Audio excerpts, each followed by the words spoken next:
Hi. So the 21st lesson, it's called Learn Effectively. I chose 21st lesson because like we hear a lot about the skills for the 21st century. One of the most important skills will be to learn how to learn.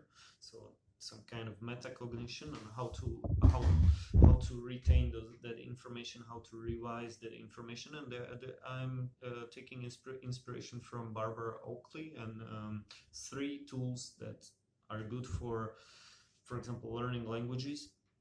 The first technique is called chunking. So it means like you shouldn't just read or learn the whole lesson or read the whole book and then just like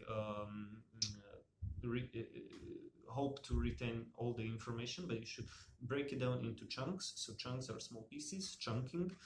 And what you do with those chunks, so you read a paragraph, for example, and then you need to kind of do the second technique, which is called active recall. So instead of rereading the paragraph again and again passively, you do the hard thing, which is just you need to do the active recall. It's kind of painful because you need to kind of like really try to search in your brain or in your memory, like what you just read, actually, what is it about? You should like not read the text, but like do active recall, like say it aloud or write it in your own words and trying to capture the idea or the new material through active recall.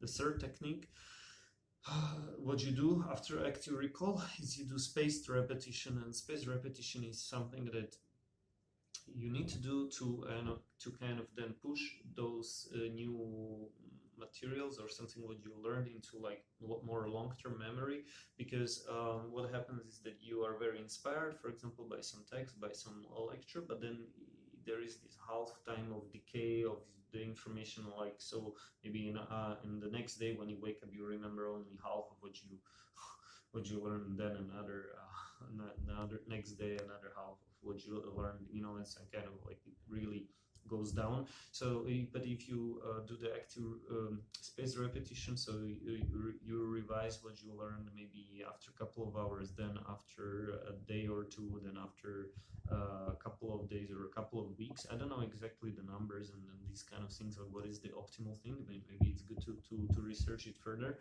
What I just personally do, I watch or rewatch some videos, some podcasts, I reread some books. So I'm not really that strategic. I should still learn a lot about it.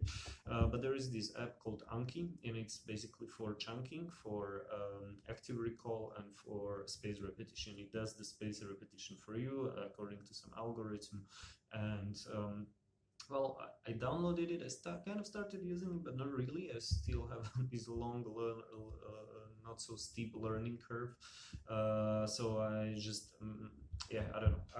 I should come up with something like Anki or something like you should learn it. But there are basically these three rules or three techniques for effective learning, which is chunking, active recall, and spaced repetition. And these kind of things should really help you to learn much faster and much more effectively than, for example, just passive rereading or hoping that some magic will happen or cramming all the information in your head.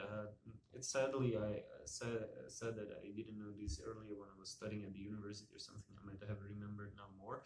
And the idea about effective learning, okay, there are these three techniques I mentioned, but there are definitely more things. But another idea maybe I would mention, that we should focus more on learning and less on education. Education, there are a lot of critiques now, like Peter Thiel is the famous contrarian who thinks that universities are just some kind of special clubs, or like some like business model similar to nightclubs where you pay for just to be there, pay for the entry, and they limit the access. If the universities were really about learning, they would open the access to everyone. But no, this is like some special club where there is a limited membership, and the price is the more limited the membership, the bigger the price, or the steeper the price. So this is like one idea, and then there are other ideas about or at other books there is this Brian Kaplan and the case against education, and the idea is that maybe 80% of the value of the education comes from signaling.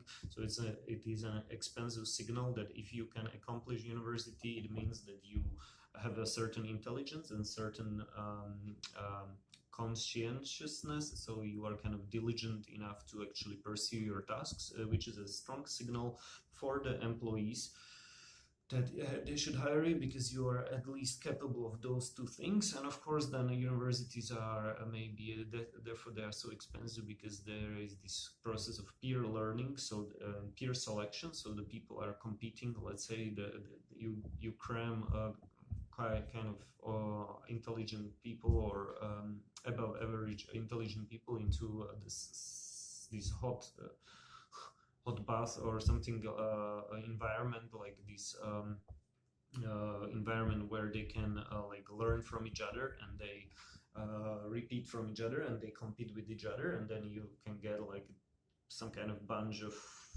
people maybe who learn more from each other than from their professors or from the content, but it's important for them to be physically together.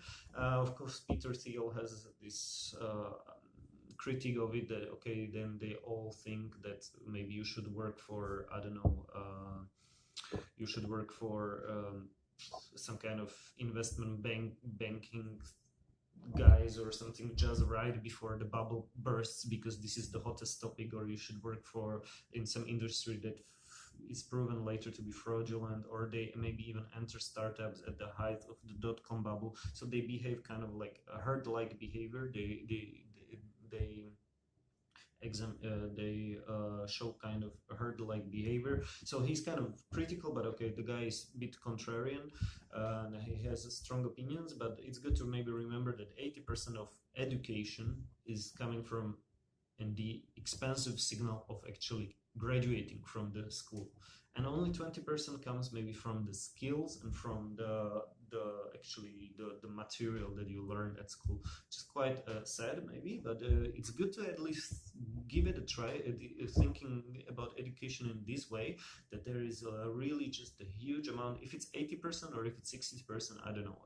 Brian Kaplan has this book, The Case Against Education, where he explains, I just watched some lectures, but he explains that actually, according to a lot of research there, it might be that really the graduating year, the year that you graduate, is more valuable than all the other years combined. So like it's like worse not to graduate from a school, and maybe even like graduation has a big payoff. So therefore it's like we can suspect that a lot of the value from education, as an abstract term, education comes from graduation and not from remembering anything. Like I studied international relations, I might remember very little. I was reading a lot of Wall Street Journal back at school when I was bored. We get it for free. I learned maybe more from reading the newspaper than getting from the school. Of course, I got some good friendships, some relationships, but of course, over time, there is this the curve kind of goes down, like okay, you remember less and less, and maybe even the relationship and everything is kind of and your education after 10 years, your education matters less and less. It matters the most when you just graduate, when you are a graduate, and when you enter the job market. But then what did you do within those 10 years is much more important than your education 10 years ago. So this is the kind of the idea. But then opposed, or like we should distinguish education as an abstract term, mostly focused around signaling, and effective learning, or learning, which is like really learning about learning new skills, new stuff, new things. And it's kind of important to focus on learning and to focus on lifelong learning. So lifelong learning, okay, or I don't know how to call it, but it's like something that, okay, maybe in the previous decades we could just graduate the university and we were set for life, maybe a certain career, we had some certain skills that we can use in life, and now these the time frames when those skills are kind of outdated is shrinking and shrinking. So it means we need to learn constantly new skills. And so for me, at least failing and trying and failing, and because I'm not serious enough, but I want to learn coding. What I learned a couple of years ago was touch typing, and again, also those skills are not there. They don't stay. They decay. You just get worse and worse progressively if you don't train. So a month ago, I tried to start training again. So it's not enough just to use your skills that you have, but you need to kind of get better at it over time. So, and these kind of ideas, I mean, a lot of people just learn, or they read, or they share articles and stuff just to kind of keep up with their neighbors, to signal like their virtue or their intelligence or different things that you can signal, that you are part of an elite, that you read these elite newspapers or something like that.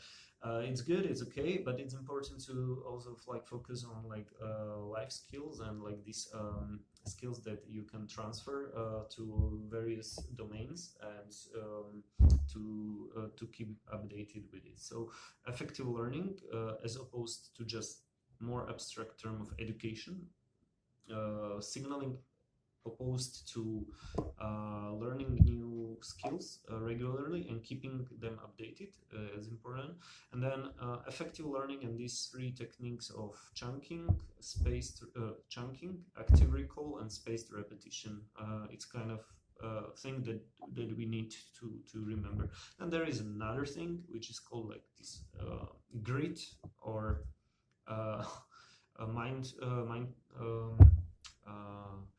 growth mindset, as opposed to fixed mindset. And it's also some kind of meta skill that you should kind of know that first you might be really terrible at, I don't know, touch typing or something. It may be really painful, but as you practice, you get much better than you ever thought that you will get. So you can maybe increase the speed of typing 5 times. I mean, who could knew from the very sad beginnings of that? So this growth mindset is like really important.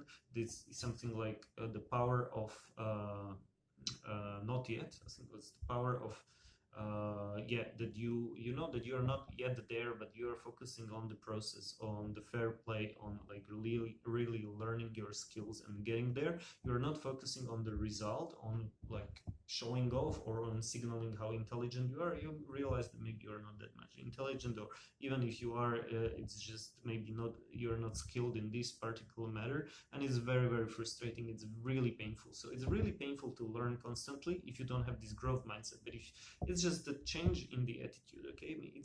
It's uncomfortable, but it's anti-fragile. So it's kind of like you shouldn't push yourself too hard. Then maybe you will end up hating it. But you should just push yourself hard enough, take some breaks, allow yourselves to fail.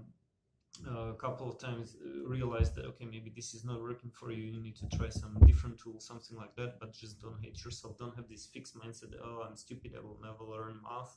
But like, okay, maybe try slowly, try different techniques. But these chunking, active recall, and spaced repetitions are important as 3 tools that I wanted to mention. Growth mindset is the 4th one, and the 5th one is maybe just constantly learning and focusing on effective learning, as opposed to just education and graduation and signaling that you just made it. You are you graduated. I mean, that's great, but if you don't keep working on your skills, they will deteriorate rather quickly.